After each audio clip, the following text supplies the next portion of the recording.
കേരള പോലീസിന് മാനസിക സമ്മർദ്ദ നിയന്ത്രണത്തിന് പ്രേരണ ബോധവൽക്കരണ പരിപാടിയുമായി IHMA എറണാകുളത്ത് നടന്ന ചടങ്ങിൽ സംസ്ഥാനതല ഉദ്ഘാടനം റവഡ് ചന്ദ്രശേഖർ IPS നിർവഹിച്ചു. ലോക മാനസികാരോഗ്യ ദിനത്തിൽ കേരള സംസ്ഥാന പോലീസ് വകുപ്പിന്റെയും IHMA കേരള ഘടകത്തിന്റെയും സംയുക്താഭിമുഖ്യത്തിൽ പോലീസ് ഉദ്യോഗസ്ഥർക്കായി മാനസിക സമ്മർദ്ദ നിയന്ത്രണ ബോധവൽക്കരണ പരിപാടി സംഘടിപ്പിച്ചു. പ്രേരണയുടെ സംസ്ഥാനതല ഉദ്ഘാടനം എറണാകുളം മറൈൻ ഡ്രൈവിൽ ജില്ലാ ട്രെയിനിംഗ് സെന്ററിൽ സംസ്ഥാന പോലീസ് മേധാവി റവഡ് ചന്ദ്രശേഖർ IPS നിർവഹിച്ചു.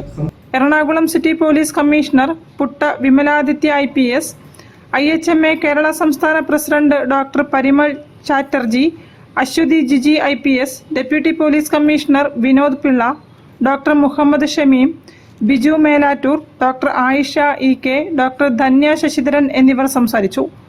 പ്രേരണ ബോധവൽക്കരണം സംബന്ധിച്ച മാഗസിൻ സംസ്ഥാന പോലീസ് മേധാവി പ്രകാശനം ചെയ്തു. സംസ്ഥാനത്തിലെ വിവിധ ജില്ലാ പോലീസ് കേന്ദ്രങ്ങളിൽ വാർഷിക പരിപാടി വരും ദിവസങ്ങളിലും സംഘടിപ്പിക്കും. News bureau, Kozhikode.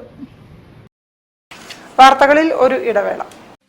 ക്യാൻസറിനെതിരെ പൊരുതാനായി Calicut city service സഹകരണ ബാങ്കും MVR ക്യാൻസർ സെന്ററും സംയുക്തമായി അവതരിപ്പിക്കുന്ന ക്യാൻസർ ചികിത്സാ സഹായ പദ്ധതിയാണ് മാസ് കെയർ.